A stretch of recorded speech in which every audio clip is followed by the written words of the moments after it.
के YouTube channel में। छात्रों, इसके पहले भी हम विज्ञान के कई वीडियो अपलोड कर चुके हैं। ये किसी भी एग्जाम, जो कंपटीशन एग्जाम होना है, यदि उसमें साइंस पूछी जाती है तो ये सब एग्जाम रिलेटिव हैं। छात्रों, ये जो हमने नोट्स आपको उपलब्ध करवाए हैं, ये किसी न किसी एग्जाम में आए हुए प्रश्न ही हैं। सब यहाँ वहां से उठा के कलेक्शन करके और हम आपको बता रहे हैं। आप किसी भी प्रकार का एग्जाम देते हो, यदि साइंस आना है तो ये जो हमारा आज का चैप्टर है, इसमें हमने मुख्यतः 4 चीजों को लिया है। एक तो 3 चीजों को लिया है। एक तो दांत है, 4 ही हो गई। एक तो दांत है, दूसरा जीभ में स्वाद कलिकाएं कि स्वाद कहां कहां आता है, तीसरा मानव नेत्र है और चौथा मानव रक्त है। मानव शरीर के छात्रों हमारे 2 पार्ट होंगे, इसको आप पार्ट 1 माने। तो आइए देखते हैं। सबसे पहले छात्रों हम देखते हैं दांतों के बारे में। तो मुख्यतः शरीर में जो दांत होते हैं उनकी संख्या होती है 32, सभी जानते हैं। 16 ऊपर के और 16 दांत होते हैं नीचे के। और मानव जो है ये द्विदंतीय समूह के प्राणियों में आता है। और द्विदंतीय या एक दंतीय या बहुदंतीय का मतलब क्या होता है? ये 3 प्रकार होते हैं उगने के समय के अनुसार। यहां छात्रों द्विदंतीय का मतलब होता है कि मानव के जो दांत होते हैं ये जीवन में 2 बार उगते हैं। ध्यान रखना आप, 2 बार उगते हैं। दूध के दांत होते हैं, ये भी 2 बार उगते हैं। ये द्विदंतीय। जिनके 1 बार उगते हैं वो एक दंतीय, और जिनके टूटने पर कई बार उगाते हैं वो बहुदंतीय कहलाते हैं। यहां हमने कैल्शियम शब्द लिखा है छात्रों। कभी कभी प्रश्न एग्जाम में आ जाता है कि दांतों का जो सबसे महत्वपूर्ण कहना चाहिए पदार्थ होता है जिससे मिलके बनते हैं, जो सबसे महत्वपूर्ण जो भाग होता है, जो संगठन में सबसे इंपॉर्टेंट चीज होती है छात्रों, वो दांतों में कैल्शियम होती है। फिर आपको प्रश्न आता है कि कौन से दांत चबाने के हैं, कौन से चीरने फाड़ने के हैं, इस टाइप से प्रश्न आता है। तो हमने यहाँ एक ट्रिक लिख रखी है, कार के नीचे गिरने से दांत टूट गए, ऐसे कोई आप याद कर लेना, CAR, कार के। तो इस सी से बनता है छात्रों चवर्णक। और ये जो चवर्णक होते हैं, देखो ये शब्द में ही साफ साफ हमें समझ में आ रहा है, चवर्णक जो होते हैं ये चबाने के काम में आते हैं। दूसरे जो है ए से बनता है अग्र चवर्णक। आगे के जो होते हैं अग्र चवर्णक, ये चबाने के काम में आते हैं और दबाने के काम में आते हैं। जब आप किसी को काटते हो, लड़ाई वड़ाई हो जाए, तो ये आगे की दांतों से आप काटते हो तो वो दबाने के काम में भी आते हैं। तीसरे छात्रों जो होते हैं आर से बनता है रदनक। और रदनक जो होते हैं ये रदनक, ठीक है, दनक, दानव, दानव कैसे कर देते, दानव चीर फाड़ देते किसी को भी, तो ये चीरने फाड़ने के काम आते हैं। और ये कृंतक जो होते हैं क्रास से बनता है, ये कुतरने के काम आते हैं। प्रश्न यहीं से आते हैं, कौन से दांत किस काम आते हैं।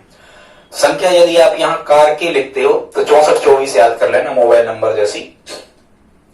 चवर्णक की संख्या ही सबसे ज्यादा होती है जो चबाने के काम आती है, क्योंकि भोजन ज्यादा शरीर में मुंह में प्रवेश करता। तो चवर्णक 6 होते, अग्र चवर्णक 4 होते, रदनक, ये दनक दा से 2 बनते हैं, रदनक 2 होते, और कृंतक की संख्या 4 होती है।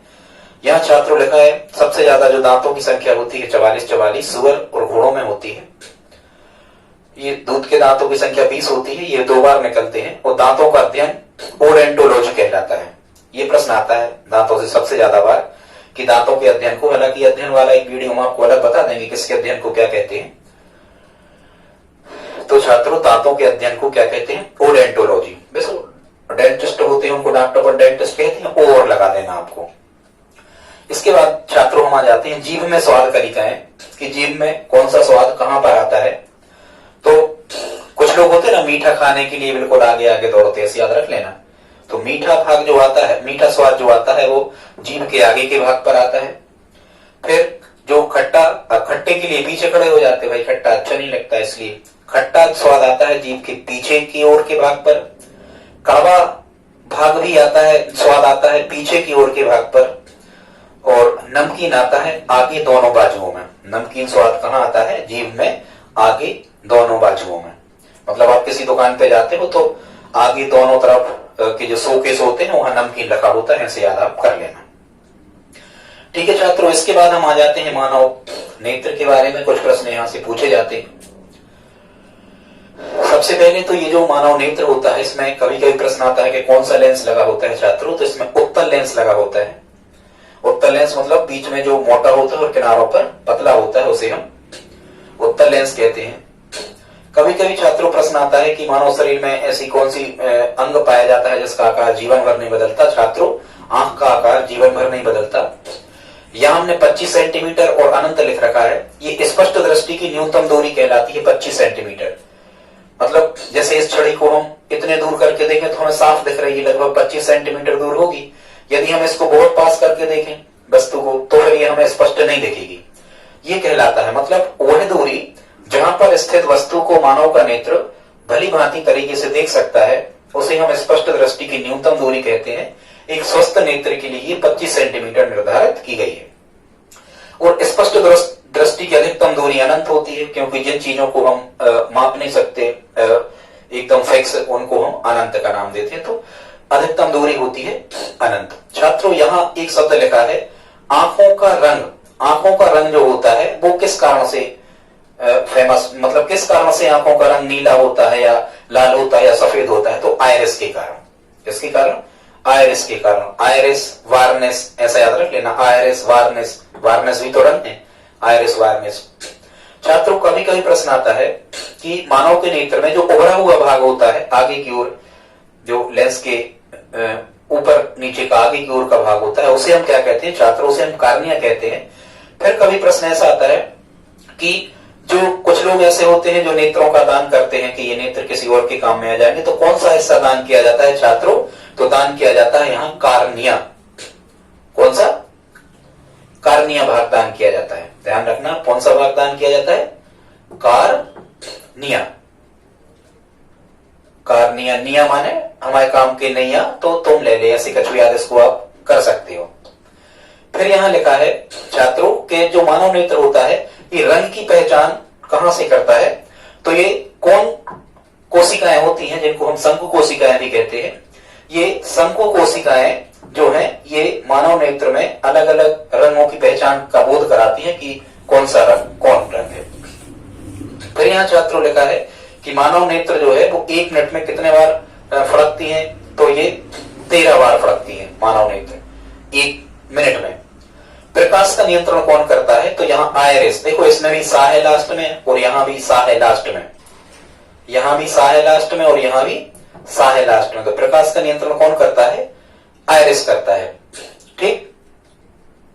और यहाँ देखो हमने एक और यहाँ पर लिखा है, यहाँ भी लिखा कि आंखों का रंग किस कारण से होता है, अलग अलग आंखों का रंग किस कारण से होता है? तो आयरिस के कारण आंखों का रंग अलग अलग होता है। आयरिस, वार्निस, ऐसे याद कर लेना। एक यहाँ लिखा है नेत्र में धूल आदि जाने से जो रोग हो जाता है जिसको हम कंजक्टिवा कहते हैं, साधारणतः भाषा में हम कहते हैं आंखों का आना। आंखें आ गई, आंखें नहीं आती छात्रों।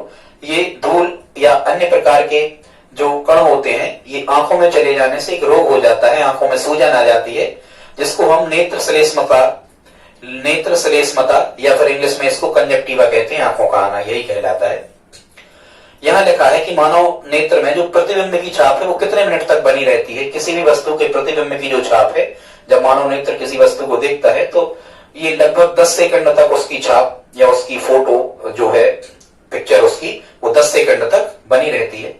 फिर मानव नेत्र में कुछ जो द्रव भरा होता है उसे हम क्या कहते हैं? तो छात्रों से हम नेत्रोद कहते हैं। फिर यहाँ लिखा है मोतियाबिंद जो है, ये मोतियाबिंद क्यों हो जाता है? तो जो लोग ज्यादा वृद्ध हो जाते हैं उनका जो लेंस होता है ये लेंस डिस्टर्ब हो जाता है। और लेंस कैसा हो जाता है? या तो लेंस धुंधिया हो जाता है या लेंस धुंधला हो जाता है, या फिर हम यहाँ ये भी कह सकते हैं और भी कई कारण होते हैं कि लेंस की जो फोकस दूरी है ये बढ़ जाती है। लेंस की फोकस दूरी बढ़ जाती है, जिसको हम क्या कहते हैं? मोतियाबिंद कहते हैं। यहाँ फिर हमने एक लाइन लिखी है कि प्रतिबिंब। छात्रों, प्रतिबिंब, कभी ऐसा प्रश्न आता है कि मानव नेत्र पर प्रतिबिंब कैसा बनता है? तो मानव नेत्र पर वस्तु का प्रतिबिंब सदैव वस्तु से छोटा, वास्तविक और उल्टा बनता है। जब अपन आभासी और वास्तविक प्रतिबिंब में अंतर पढ़ते हैं तो अपन यही कहते हैं कि जो वास्तविक प्रतिबिंब है वो उल्टा बनता है।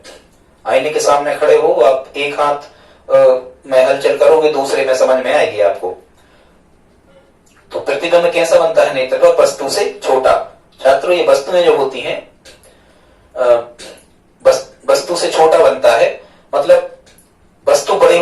तक हमें जो वस्तु दिखाई देती वो छोटे आकार की दिखाई देती, ठीक है, वो वास्तविक और उल्टा बनता है, वास्तविक प्रतिबिंब उल्टे बनते ही हैं, याद होगा, यही नेत्र में होता है। एक छात्रों ने यहाँ लिखा है वर्णांधता, इसको कलर ब्लाइंडनेस भी कहते हैं। ये रोग हो जाता है, ये आनुवांशिक भी हो सकता है और ये कहना चाहिए कि आंखों में कुछ डिस्टरबेंस आने के कारण भी ये वर्णांधता हो जाता है, जिसको कलर ब्लाइंडनेस कहते हैं। इसमें क्या होता है कि जिस व्यक्ति को भी वर्णांधता रोग हो जाता है, इसमें लाल हरे और नीले रंग में फर्क समझ में नहीं आता। या तो यहाँ ऑप्शन में ये आता है कि लाल हरे और नीले रंग में फर्क समझ में नहीं आता, या लाल रंग में हरे रंग में, ऐसे भी आ सकता है, या अपन कहें कि 2 से अधिक रंगों में वो व्यक्ति अंतर नहीं कर सकता। जब रेल ड्राइवर जो बनने जाते हो, यही चेक सबसे ज्यादा होता है आंखों में, कलर ब्लाइंडनेस, यही कहलाता है वर्णांधता। आप समझ गए होंगे, 2 या 2 से अधिक रंगों में अंतर नहीं कर पाता, उसे लाल हरा समझ में आएगा, हरा लाल ये समझ नहीं पाएगा कि कौन सा रोग है। फिर छात्रों यहाँ लिखा है कि रक्त वाहिकाएं नहीं होती, मतलब कार्निया जो भाग कैसा होता है नेत्र में, यहाँ रक्त वाहिकाएं नहीं होती, इसमें रक्त नहीं जाता, ठीक। फिर यहाँ लिखा है कि प्रकाश का प्रभाव जो पड़ता है, जो चमक आदि होती है, प्रकाश का प्रभाव किस अंग पर पड़ता है, तो ये पुतली पर पड़ता है, ठीक है। यहाँ फिर लिखा है विटामिन, आप जानते हो रतौंधी रोग रात में दिखता नहीं है, कुछ लोगों को रतौंध आती है, रतौंध रात में ना दिखना या कम दिखना रात में, उसको रतौंध कहते हैं। छात्रों विटामिन ए की कमी से रतौंध रोग आ जाता है, जिसको रतौंधी का जो इंग्लिश में नाम है इसे निक्टेलोपिया कहते हैं, निक्टेलोपिया। छात्रों कभी कभी प्रश्न आता है कि जो आंसू निकलते हैं ये कौन सी ग्रंथि से निकलते हैं, तो ये आंसू जो निकलते हैं ये लैक्रिमल ग्रंथि से निकलते हैं। लैक्रिमल, कौन सी ग्रंथि, लैक्रिमल ग्रंथि से आंसू निकलते हैं। और आंसू में कौन सा एसिड या कौन सा अम्ल पाया जाता है, तो आंसू में सियालिक एसिड पाया जाता है, सियालिक अम्ल। फिर अगला है कि कितने अंश तक, मतलब यदि आप ऊपर की ओर देखते हो या बहुत ज्यादा नीचे की ओर देखते हो, तो कितने अंश तक आप किसी वस्तु को देख सकते हो अधिकतम मानव नेत्र, तो 150 डिग्री, 150 अंश तक ऊपर और नीचे आप अधिकतम मैक्सिमम देख सकते हो। एकदम बिल्कुल सीधे आप यदि सिर ऊपर नहीं करोगे तो एकदम बिल्कुल ऊपर की वस्तु नहीं दिखेगी, और सिर एकदम आप नीचे नहीं करोगे तो नीचे की वस्तु नहीं दिखेगी, ठीक है। सीधे में बिल्कुल 180 अंश का बनता है, तो ये 30 अंश की वस्तुएं रह जाती है, हमें दिखती नहीं है। फिर लिखा है नेत्र में रोशनी प्रवेश करती है किस हिस्से से, कार्निया से। कार्निया, आप कहीं किसी स्थान पर प्रवेश करना चाहते हो तो कार ही अच्छी लगती है, तो आप करोगे कार्निया से, ठीक है। यहाँ छात्रों हमने दोष लिखे हैं कि मानव नेत्र में मुख्यतः कितने प्रकार के दोष पाए जाते हैं, तो मानव नेत्र में मुख्यतः 4 प्रकार के दोष पाए जाते हैं। पहला होता, इनके दोष होने के कारण अलग अलग है, वही समझना आप तो कि जो उत्तल लेंस लगा हुआ है ये डिस्टर्ब हो गया है, या तो इसकी फोकस दूरी बढ़ गई है या घट गई है। हालांकि अलग अलग इन रोगों में अलग अलग फोकस दूरी हो जाती है। तो दूरदृष्टि दोष जो होता है, इसमें दूर की वस्तुएं साफ दिखती हैं और निकट की साफ नहीं दिखती, उल्टा है ये। दूरदृष्टि दोष को हम इंग्लिश में हाइपरमेट्रोपिया कहते हैं। हाई माने ऊंचा, ऊंचा माने दूर, ऐसे आप याद रख सकते हो। और देखो दूर में 2 शब्द हैं, उत्तल में 3 शब्द हैं। दूर 2 का संबंध 3 से। दूरदृष्टि दोष का निवारण उत्तल लेंस लगे चश्मों से किया जाता है। फिर हम यहाँ आ गए निकट दृष्टि दोष, या इसको इंग्लिश में कहते हैं मायोपिया। निकट दृष्टि दोष को इंग्लिश में कहते हैं मायोपिया। और निकट दृष्टि दोष का निवारण छात्रों, निकट में 3 शब्द हैं, सो अवतल में 4 वर्ण हैं। निकट में 3 वर्ण हैं, अवतल में 4 वर्ण हैं, तो ऐसे याद रखना। दूर में 2 शब्द, सो दूर दृष्टि दोष का निवारण उत्तल लेंस लगे चश्मों से, और निकट में 3 शब्द हैं, सो 3 का संबंध 4 से। निकट दृष्टि दोष का निवारण अवतल लेंस लगे चश्मों से किया जाता है। इसके बाद में जरा दृष्टि दोष भी पाया जाता है। जरा दृष्टि दोष का मतलब होता है जरा सा भी, ना तो पास की दिख रही है ना दूर की दिख रही है।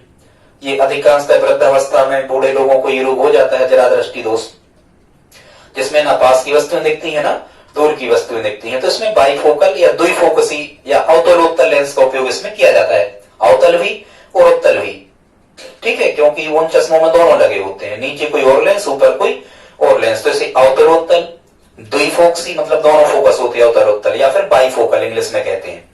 फिर छात्रों यहाँ लिखा है दृष्टि वैषम्य, या इसको आबिंदुकता कहते हैं।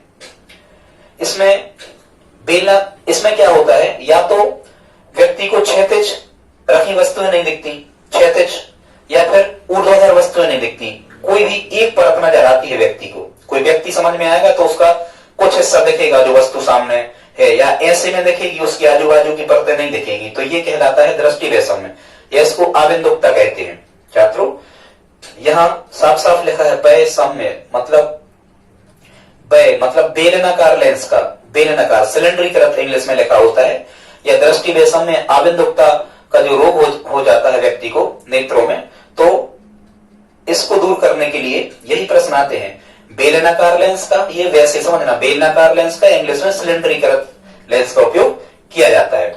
छात्रों आगे आपको बताते हैं हम रक्त के बारे में। मानव रक्त एक प्रकार का क्या होता है, मानव रक्त एक प्रकार का प्रोटीन होता है, और ये कोलैट विलयन है। हालांकि विलयन अलग अलग प्रकार के होते हैं, बताएंगे कभी। कोलैट विलयन का मतलब ये होता है कि जैसे आप चाय छानते हो तो कुछ चीजें रह जाती हैं, पूरा नहीं निकल पाता, क्रीम वगैरह, तो इसी प्रकार का ये कोलैट विलयन कहलाता है। पूरा नहीं छनता है, छन्नी से कुछ चीजें उसमें ठोस कण रह जाते हैं, वो मिक्स होते हैं, वो कोलैट विलयन कहलाता है।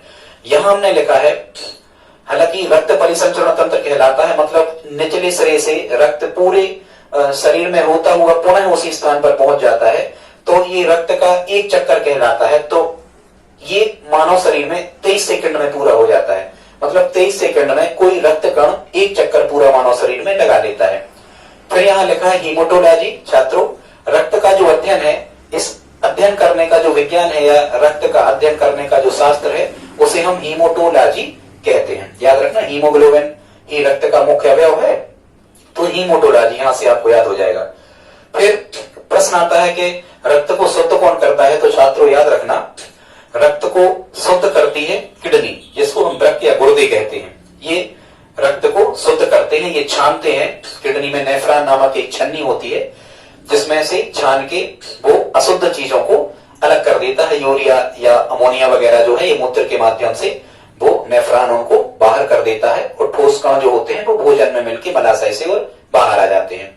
तो रक्त को छानने या शुद्ध करने का काम कौन करता है, वृक्क करते हैं या किडनी करते हैं। किडनी का आकार सैम के बीज के समान होता है। और रक्त को जो शुद्ध करना, उसको हम डायलिसिस कहते हैं। कभी प्रश्न आता है, किसी की किडनी खराब हो जाती है तो रक्त नहीं छन पाता है, तो वो डायलिसिस मशीन पर 15 दिन 20 दिन 1 माह में डायलिसिस करवाने के लिए जाते हैं, मतलब रक्त छनवाने के लिए जाते हैं। तो रक्त छानने की जो प्रक्रिया है, कभी ऐसा प्रश्न आ जाए उसे क्या कहते हैं, तो उसे कहते हैं छात्रों डायलिसिस करना। ठीक है। फिर यहाँ लिखा है, ये हालांकि 4 प्रकार के रक्त समूह होते हैं। यहां हमने लिखा है, देखो ब्लड ग्रुप, यहां लिखा है blood group. Karl land Steiner नामक वैज्ञानिक हुए हैं, कार्ल लैंड स्टेनर, इनने ब्लड ग्रुप की खोज करी। तो ब्लड ग्रुप होते हैं 4 प्रकार के, ए बी ए बी और ओ। ए बी ए बी और ओ 4 प्रकार के ब्लड ग्रुप होते हैं। यहां हमने एक ट्रिक लिख रखी है, इसका मतलब है ओ दाता अब ग्रहण करो। मतलब ओ जो होता है इसे सार्वत्रिक दाता कहते हैं, यूनिवर्सल डोनर, और जो ए बी होता है इसे सार्वत्रिक ग्राही कहते हैं, मतलब यूनिवर्सल रिसेप्टर। ठीक है, सार्वत्रिक दाता ओ और सार्वत्रिक ग्राही ए बी, मतलब ओ सबको रक्त दे सकता है, ए बी सबका रक्त ले सकता है। ये यहां लिखा है रक्तदान। छात्रों जो ब्लड बैंक होते हैं, ब्लड बैंक, इन ब्लड बैंकों में स्वस्थ व्यक्ति का रक्त निकाल के रख लिया जाता है, और रोगी व्यक्ति को वो रक्त बहुत समय तक सुरक्षित रखने के बाद रोगी व्यक्ति को चढ़ा दिया जाता है। मतलब एक स्वस्थ व्यक्ति के शरीर से बीमार व्यक्ति को रक्त प्रदान करना, इसे हम रक्तदान या रक्त आद्यान कहते हैं। फिर छात्रों यहां लिखा है कि कभी कभी प्रश्न आता है कि मानव के शरीर में उसके भार का कितने % रक्त होता है, तो मानव के शरीर में उसके वजन का 7% रक्त होता है। कितना? 7%। जितना उसका भार है उसका 7% लगभग रक्त होता है। पुरुषों में रक्त होता है 6 लीटर और महिलाओं में रक्त होता है लगभग 5.5 लीटर। ठीक। और छात्रों चलो ठीक, हाँ। फिर यहां लिखा है रक्त का निर्माण कहां होता है, तो रक्त का निर्माण होता है अस्थि मज्जा में। जो वयस्क व्यक्ति होते हैं, जो जन्म ले चुके हैं, जिनका जन्म हो चुका है, उनमें रक्त का निर्माण होता है अस्थि मज्जा, या जिसको बोन मैरो कहते हैं। ये छात्रों हड्डियों के बिल्कुल बीच का भाग है, वहां रक्त बनता है। कुछ लोग मांस वगैरह खाते हैं तो हड्डियों को खाते हैं, वहां बीच में ये अस्थि मज्जा में रक्त बनता है।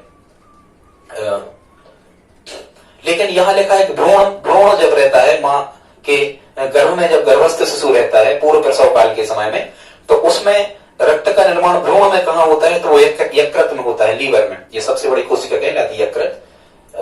ये सबसे बड़ा अंग जो है वो यकृत, यहाँ निर्माण होता है भ्रूण में। फिर यहाँ लिखा है छात्रों, रक्त का रंग लाल क्यों होता है? तो रक्त का रंग लाल होता है हीमोग्लोबिन के कारण। और हीमोग्लोबिन खुद लाल क्यों होता है? इसमें लोहा पाया जाता है, मानव शरीर में लोहा पाया जाता है। लोहे के कारण हीमोग्लोबिन या रक्त का रंग लाल होता है। तो यहाँ दो चीजें आती हैं, रक्त का रंग लाल होता है तो आप कहना हीमोग्लोबिन के कारण। और फिर प्रश्न आता है कि हीमोग्लोबिन का रंग लाल होता है तो आप कहना फेरस, लोहे के कारण, Fe के कारण। क्योंकि लोहा कभी भी ऑक्सीजन से जब मिल जाए तो ऑक्साइड बनाता है और ऑक्साइड का रंग लाल ही होता है। ठीक है। शरीर का ब्लड बैंक किसे कहते हैं? शरीर का ब्लड बैंक किसे कहते हैं? प्लीहा। शरीर का ब्लड बैंक किसे कहते हैं? प्लीहा को शरीर का ब्लड बैंक कहते हैं, क्योंकि रक्त यही इकट्ठा होता है, चाहे वो जीवित कोशिकाएं हो रक्त की, चाहे मरी हुई कोशिकाएं हो, यही प्लीहा में इकट्ठी होती हैं। कहां होती हैं? प्लीहा में। इसीलिए आरबीसी का कब्रिस्तान, मतलब जो रेड ब्लड सेल्स हैं, ये इन जीवन काल इनका पूरा हो जाने के बाद में रेड ब्लड सेल्स 120 दिन का जीवन काल इनका होता है। 120 दिन के बाद में ये लाल रक्त कणिकाएं, अभी हम आगे बताएंगे, ये अपने आप समाप्त हो जाती हैं शरीर में। तो ये कहां चली जाती हैं? प्लीहा में। अर्थात आरबीसी का कब्रिस्तान किसे कहते हैं? प्लीहा को। और शरीर का ब्लड बैंक किसे कहते हैं? प्लीहा को। रक्त यही इकट्ठा रहता है पेट के यहाँ। फिर छात्रों यहां हमने लिखा है कि रक्तदाब कितना होता है स्वस्थ मनुष्य के शरीर का? रक्तदाब मतलब ये ब्लड प्रेशर कहलाता है। और ये जो ब्लड प्रेशर कहलाता है, ये रक्त द्वारा धमनियों पर डाला गया दबाव है। कभी कभी छात्रों यहां से भी प्रश्न आता है कि रक्तदाब क्या कहलाता है? तो धमनियों पे कहना, सिराओं पे नहीं कहना।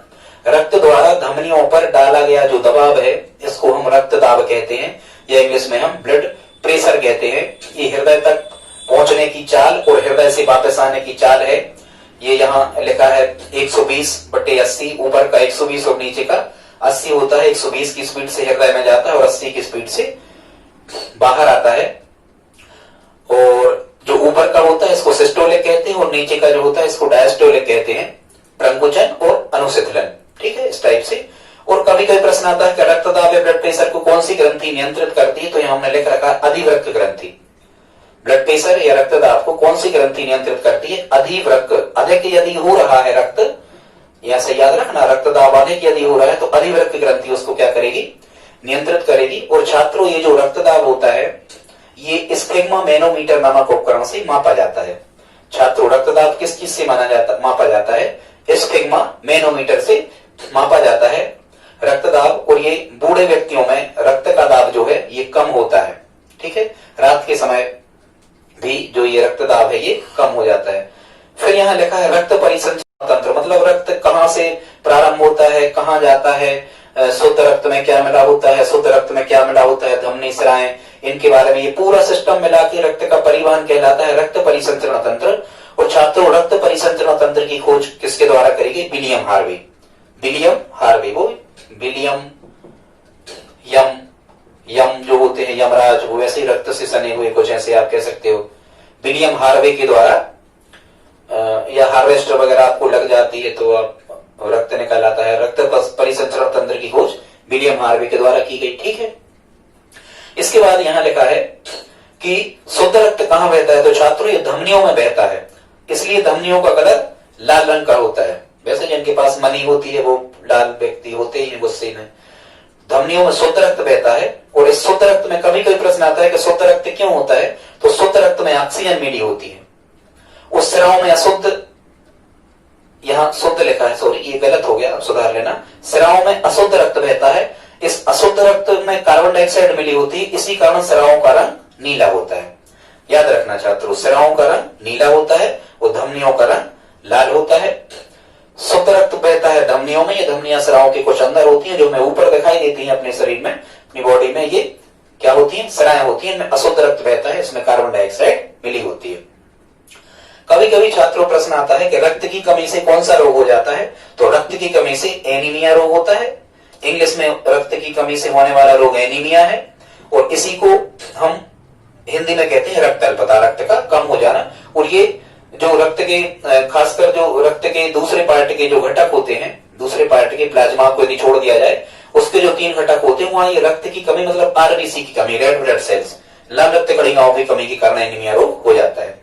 यहाँ पर छात्रों लिखा है रक्त में अधिक यूरिया, जब आपकी किडनी खराब हो जाती है तो ये यूरिया या जो अमोनिया है ये छन नहीं पाते हैं किडनी डिस्टर्ब हो जाने के कारण, तो रक्त में यूरिया की मात्रा बढ़ के आने लगती है। इस बीमारी को हम यूरेमिया कहते हैं। ये तो साफ साफ यूरेमिया, एनीमिया, मिया मतलब रक्त ऐसा लिखा ही है यहाँ, मिया एनीमिया यूरेमिया आप समझ जाओगे, यूरेमिया कहते हैं।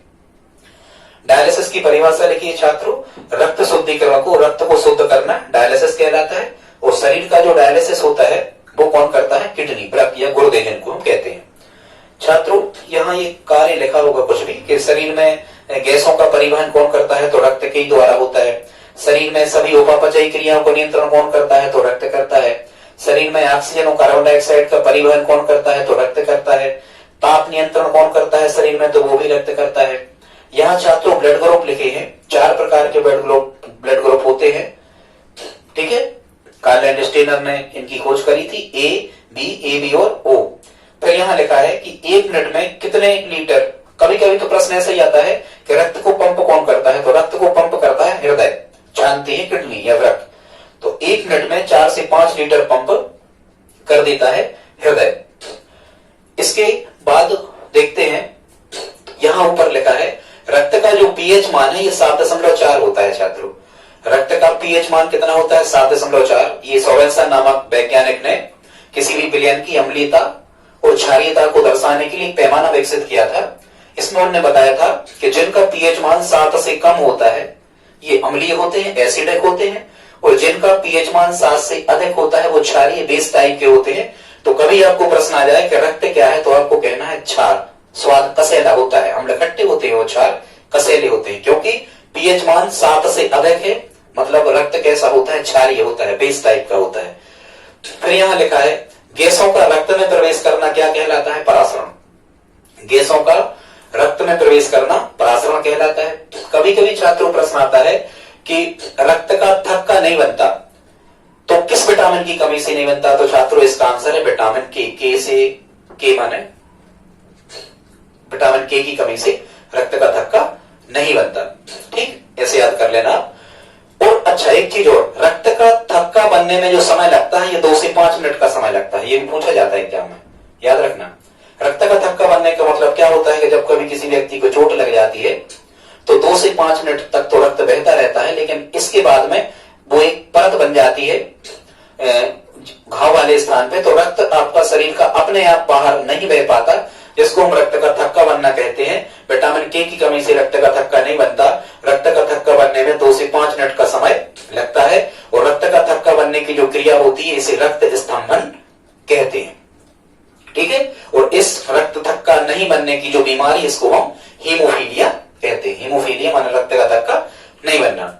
कभी कभी छात्रों प्रश्न आ जाता है कि जो ब्लड बैंक होते हैं उनमें रखा रक्त जमता क्यों नहीं है? तो ये 2 केमिकल आपको याद रखना है, सोडियम एवं पोटेशियम लवण आइसोलेट और साइट्रेट या फिर साइट्रेट, ये 2 केमिकल रक्त में मिला दिए जाते हैं, जिससे जो रक्त होता है ये अघुलनशील यौगिक बन जाता है वहां, और वो जमता नहीं है। कभी कभी प्रश्न आता है कि विभिन्न प्रकार के रोगों की जांच जो की जाती है वो रक्त की किस भाग या किस हिस्से से की जाती है? तो छात्रों रक्त में एक पीला भाग भी मिला होता है जिसको हम सीरम कहते हैं। ये सीरम के द्वारा ही रक्त में कई प्रकार के रोगों की जांच की जाती है। सीरम रोग ऐसे आप याद रख सकते हो। फिर यहां लिखा है घाव से रक्त बहने का समय 1 से 3 मिनट होता है, ठीक है। फिर यहां लिखा है कि रक्त जो है ये घुलनशील क्यों है? तो हेपेरिन नामक पदार्थ इसमें पाया जाता है रक्त में, इसलिए रक्त कैसा है? घुलनशील है। फिर यहाँ कार्ल एंड स्टेनर लिखा है, ये तो इसलिए लिखा होगा रक्त समूह की खोज करता है। फिर यहाँ हमने लिखा है रक्त का जो संगठन होता है उसके बारे में बताने का प्रयास किया है। रक्त जो है ये 2 हिस्सों से मिलकर बनता है।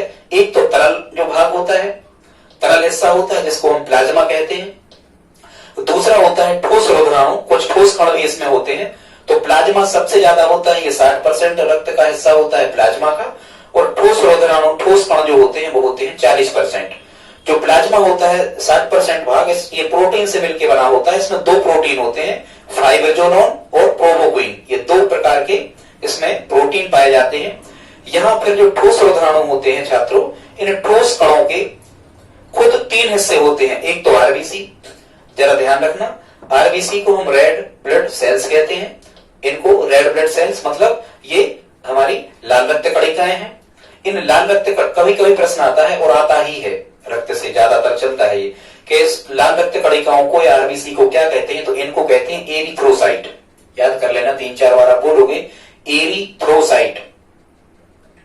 एरी, साइड से किसी ने थ्रो कर दिया सिर पर तो रक्त निकल आया, और रक्त लाल होता है मतलब रेड ब्लड सेल्स, ऐसे याद रखना आप, एरिथ्रोसाइट्स।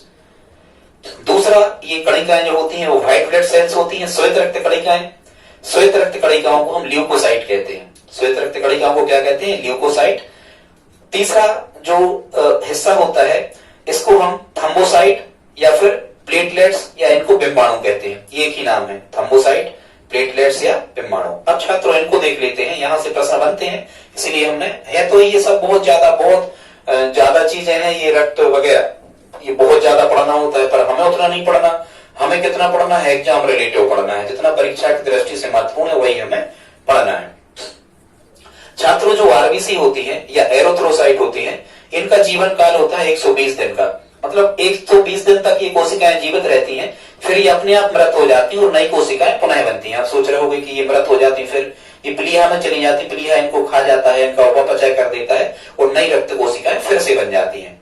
फिर इनकी कभी पूछा जाएगा और कि इनकी संख्या कितनी होती है, तो आरबीसी की संख्या ही सबसे ज्यादा होती है। 50 लाख के लगभग रेड ब्लड सेल्स मानव शरीर में पाई जाती हैं। कभी कभी प्रश्न आता है कि आरबीसी का रंग कैसा होता है, तो देखो आरबीसी का रंग लाल रंग की तो होती है, लेकिन हल्की पीली भी होती है। कभी यदि प्रश्न आ जाए लाल ऑप्शन में नहीं रहे तो पीला आएगा, तो आप सही कर देना, आरबीसी के रंग में हल्की लाल और पीले रंग की होती है।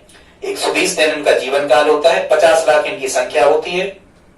इन्हीं में लोहा पाया जाता है, आरबीसी में, लाल रक्त कणिकाओं में ही लोहा पाया जाता है, और लोहे के कारण लाल, और हीमोग्लोबिन के कारण लाल रक्त कणिकाओं का रंग लाल होता है। ठीक है, यदि शरीर में जब कोई चीज बाहरी, जो कोई भी बीमारी के जो बैक्टीरिया है या कोई भी वायरस है, ठीक है, या फफूंद कवक रोग पैदा करने वाले जब भी सूक्ष्म जीव मानव के रक्त में प्रवेश करते हैं, तो सबसे पहले एहसास किसको होता है, आरबीसी को। ये लाल रक्त कणिकाओं को एहसास होता है सबसे पहले कि शरीर में, रक्त में कोई नई चीज, रोगाणु मिल गए हैं। फिर यहां लिखा है छात्रों केंद्रक, बहुत इंपॉर्टेंट चीज है, आरबीसी में केंद्रक नहीं होता। फिर ये ठोस रोगाणु है, इनका 95% भाग पूरा का पूरा किससे बना होता है, आरबीसी। देखो आप लिखे ही रहे, 50 लाख संख्या है, ज्यादा है संख्या, इनकी कम है, तो सबसे 95% भाग एरोथ्रोसाइट या आरबीसी से बना होता है। इसी आरबीसी की कमी से एनीमिया या रक्त अल्पता का नामक रोग होता है। इसके बाद आ जाते हैं डब्ल्यूबीसी, व्हाइट ब्लड सेल्स, इसको ल्यूकोसाइट कहते हैं। क्या कहते हैं, ल्यूकोसाइट। ठीक है, ल्यू कौन सी साइट, तो कई सफेद साइट, तो सफेद व्हाइट ब्लड सेल्स को क्या कहते हैं, ल्यूकोसाइट। छात्रों इनका जीवन काल होता है 1 से 4 दिन। ये लगभग 4 दिन में ये समाप्त हो जाती हैं, फिर नहीं बनती हैं। इनकी संख्या होती है 10,000 और इनका रंग होता है सफेद।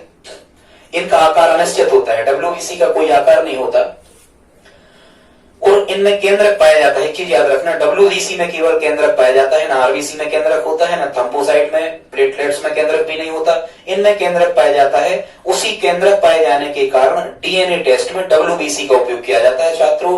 और ये जो डीएनए, डीऑक्सीराइबोन्यूक्लिक एसिड कहलाता है, ये डीएनए टेस्ट जो है, ये पितृत्व परीक्षण, किस बच्चे का पिता कौन है, ये पितृत्व परीक्षण का टेस्ट होता है डीएनए। ये अलग अलग शरीर का, जैसे मोबाइल में बार कोड होते हैं, जैसे ये अलग अलग शरीर का अलग अलग बार कोड भगवान ने दे रखा है, डीएनए टेस्ट। ठीक है छात्रों, फिर यहाँ एचआईवी लिखा है। जिन लोगों को ये एचआईवी नामक बीमारी हो जाती है, उनकी डब्ल्यूबीसी कम हो जाती है, मतलब उनकी जो श्वेत रक्त कणिकाएं हैं, इनकी संख्या कम हो जाती है, क्योंकि श्वेत रक्त कणिकाओं का जो मुख्य कार्य है, ये रोग प्रतिरोधक क्षमता बढ़ाने में मदद करती हैं। श्वेत रक्त कणिकाएं, जिनके शरीर में इनकी पर्याप्त संख्या होती है, लगभग 10,000, ऐसे व्यक्तियों की रोग प्रतिरोधक क्षमता अच्छी होती है। ये जो डब्ल्यूबीसी हैं, ये रोगाणुओं से, सूक्ष्म जीवों से, रोग पैदा करने वाले, उनसे लड़ने का कार्य करती हैं। मतलब रोग प्रतिरोधक क्षमता बढ़ाने का कार्य कौन करता है? WBC, white blood cells. और एक छात्रों याद रखना, यदि इनकी संख्या अचानक से बहुत कई लाख गुना यदि बढ़ जाती है WBC या व्हाइट ब्लड सेल्स की, तो इनकी कोशिकाओं की संख्या में अनियंत्रित वृद्धि को छात्रों ल्यूकीमिया कहते हैं, इसको ब्लड कैंसर कहते हैं। यहां देखना ल्यूकोसाइट, WBC को हम कह रहे हैं ल्यूकोनसीसाइट, तो कई सफेद साइट, WBC को हम ल्यूकोसाइट कह रहे हैं। इनकी कोशिकाओं की संख्या अचानक से कई लाख गुना बढ़ जाना, ये कहलाता है ल्यूकीमिया, जिसको हम ब्लड कैंसर कहते हैं। ठीक है, आगे बढ़ते हैं हम। यहां लिखा है थ्रोम्बोसाइट या प्लेटलेट्स, या इनको कहते हैं बिम्बाणु। छात्रों, इनका जीवन काल होता है लगभग 7 दिन का। 7 दिन में ये समाप्त हो जाती हैं। इनकी संख्या होती है 2 लाख। इनमें भी केंद्रक नहीं पाया जाता। इनका आकार उत्तल लेंस की तरह होते हैं, मतलब किनारों पर पतले, पीछे मोटे, उत्तल लेंस की तरह इनका आकार होता है। और इनका कार्य क्या होता है? प्लेटलेट्स या बिम्बाणु का, ये शरीर को शक्ति प्रदान करती हैं। छात्रों, आपने सुना होगा यदि किसी व्यक्ति को डेंगू हो जाता है, तो डेंगू हो जाता है और उस व्यक्ति की डेथ हो जाती है, तो उस व्यक्ति की डेथ क्यों हो जाती है? क्योंकि उसके शरीर में रक्त प्लेटलेट्स या बिम्बाणु या थ्रोम्बोसाइट, डेंगू की कमी से प्लेटलेट्स की संख्या कम हो जाती है। और प्लेटलेट्स की संख्या कम हो जाने से, क्योंकि ये शरीर को शक्ति देने का कार्य कर रहे थे, शरीर में पावर नहीं बचती, शक्ति नहीं बचती और रोग की डेथ हो जाती है। यहाँ छात्रों कुछ और चीजें लिखी हैं। शरीर में ताप नियंत्रण का कार्य कौन करता है? तो हाइपोथैलेमस ग्रंथि शरीर में ताप को नियंत्रित करती है। यहाँ एक और लिखा है RH फैक्टर। कई कई प्रकार के व्यक्तियों के रक्त ऐसे होते हैं, लगभग भारत में 85% व्यक्ति ऐसे पाए जाते हैं जिनमें RH फैक्टर पाया जाता है। ये एक विशेष प्रकार का फैक्टर होता है जो सभी रक्त समूहों में नहीं पाया जाता है। इसी RH फैक्टर के कारण रक्त समूह में ये प्लस और माइनस ये निकल के आता है। हालांकि यदि नेगेटिव है तो कोई समस्या नहीं है। हालांकि जब कभी विवाह आदि होते हैं और उनकी संतानें जो हों वो कोई उनको गंभीर बीमारी ना हो, इसके कारण यदि चेक करते हैं रक्त समूह, तो रक्त समूह के अलावा, ब्लड ग्रुप के अलावा RH फैक्टर भी देखा जाता है। और इस RH फैक्टर की खोज भी कार्ल लैंडस्टेनर ने एक रेसिस नामक बंदर के रक्त में की थी। छात्रों, यदि आपको ये वीडियो अच्छा लगा हो तो प्लीज, छात्रों यदि आपको ये वीडियो अच्छा लगा हो तो लाइक, शेयर, सब्सक्राइब और कमेंट करें। इसके बाद हमारा पार्ट 1 था, इसके बाद हमारा पार्ट 2 होगा, जिसमें मानव शरीर के बारे में अन्य जानकारी हम आपको देंगे। धन्यवाद।